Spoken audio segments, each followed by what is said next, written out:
Well, what's going on, everybody? It's a great day here to do a podcast on an unfiltered faith. Listen, I hope you enjoy this episode. This is a space where we have real conversations about real life, real struggles, and a very real God.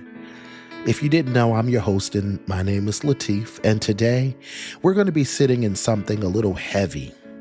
Something a lot of us feel but don't always say out loud. Because if we're honest, life right now feels very unpredictable. Today is March. It's the year of 2026. And I don't know about you, but it's crazy out here. The world is crazy. You turn on the news and right now there is tension rising globally. There is war tension and gas prices are all over the place, up and down, like they've got their own personality. And one minute the economy looks like it might be stabilizing and things are improving and credit ranking and numbers or whatever, are all going down. And people who are working hard are finally being able to not feel the tension and the stress as much as they did. And then the next minute, it feels like everything is spiraling out of control again. And in the middle of that, you're still trying to figure out your life, right? And your purpose and your next steps. And it leaves you asking a real question. God, what is actually going on here? And that's where we land today. Because there's a verse, one we've heard before, maybe even quoted casually amongst the secular world, and it hits differently though in this season, a season like this. And the verse is Jeremiah 29:11, and it simply says, "For I know the plans I have for you." That's what the Lord declares. Plans to prosper you and not to harm you. Plans to give you hope and a future. But here's the real question. What does that mean when everything around you feels uncertain? Today, we're going to talk about that. Let me take you back for a second. That verse, Jeremiah 29:11, it wasn't written during a peaceful and stable and everything is going well season. It was written to people in exile. Let me break that down simply. The Israelites had been taken out of their homeland and forced into Babylon, a place that did not feel like home. It did not operate like their home, and it did not worship like their home. Their lives, the Israelites, were disrupted. Their routines were gone. Their futures felt unclear. Let me ask you this. Does that sound familiar? In 2026, has your life been disrupted? Has your routine been shaken? Has your future felt unclear? Because that's what 2026 feels like for me. And if I know I'm feeling like that, I wonder how many other people are.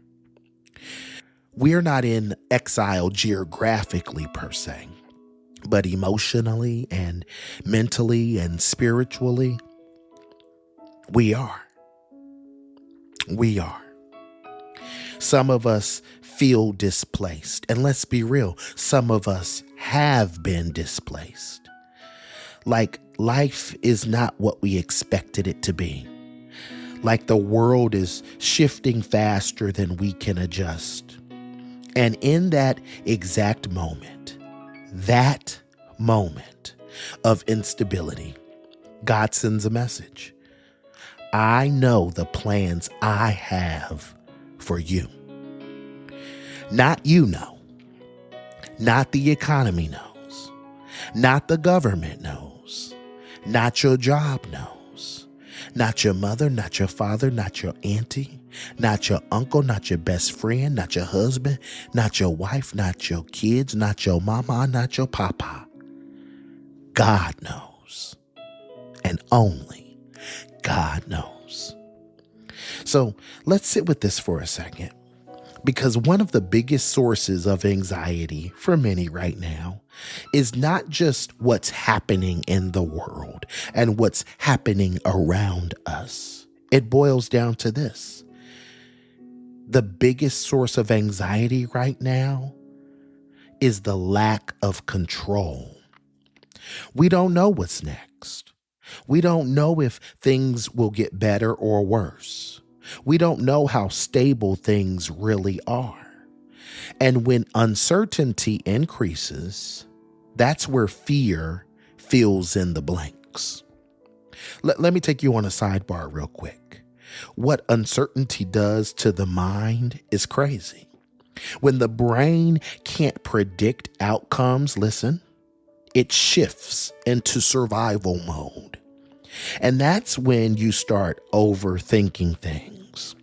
And that's when you start expecting worst case scenarios. And that's when you start feeling emotionally exhausted without doing absolutely anything. It's not weakness. It's your mind trying to protect you. It's like a shield and defense for you. But here is where faith steps in. Faith doesn't eliminate uncertainty. It reframes it. Because God never said that I'll show you the full plan.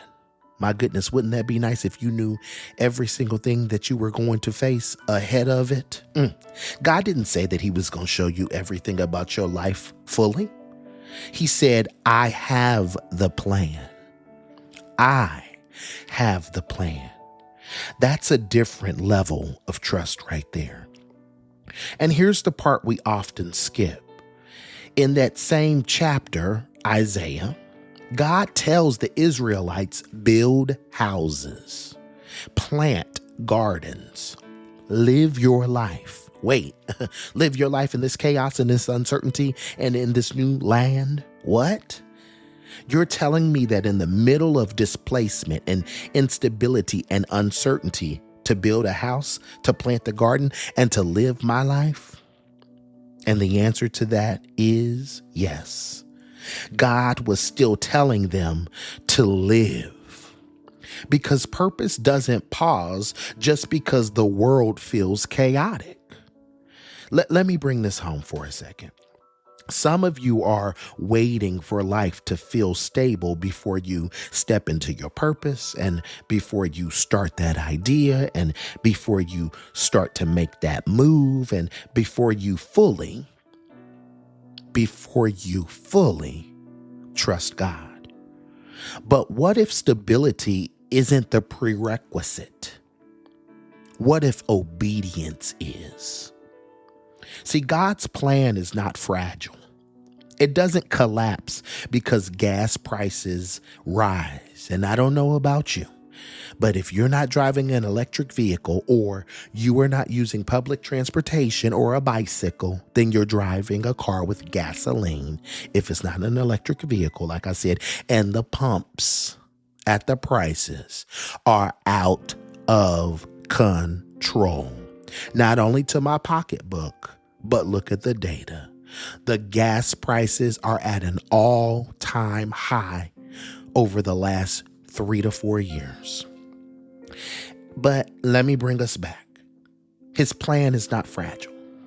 It doesn't collapse because of these outrageous prices. It doesn't fall apart because the economy has shifted. It doesn't get canceled because the world feels chaotic. If anything, it becomes more necessary. So here is a part of the podcast I'm going to call the unfiltered moment. I want to talk to you real, raw, and honest with no filters. Here's some things I want you to think about. Number one, stop tying your peace to the condition of the world. If your peace is dependent on everything that you're going through right now, you will always feel unstable. A reminder, God's peace was never designed to be external. It's internal. Number 2, uncertainty is not the absence of God. It's often the setup for trust. We want clarity before movement. I'll raise my hand to that and say, amen. But listen, God often asks for movement before everything becomes clear. And number 3, you don't need to know the whole plan to take the next step. And I want somebody really to grab a hold of that nugget today. Some of us are overwhelmed in this season because we're trying to figure out the next 5 years. But listen, God might not be asking you to commit to that timeline. I do hear God saying this, though. Trust me with today. Let's dive into the reflection room. I want you to take a moment and really sit with some of these questions after the podcast. Where in my life am I craving control instead of practicing trust? Have I been waiting on stability before I move forward in something God already placed in my heart?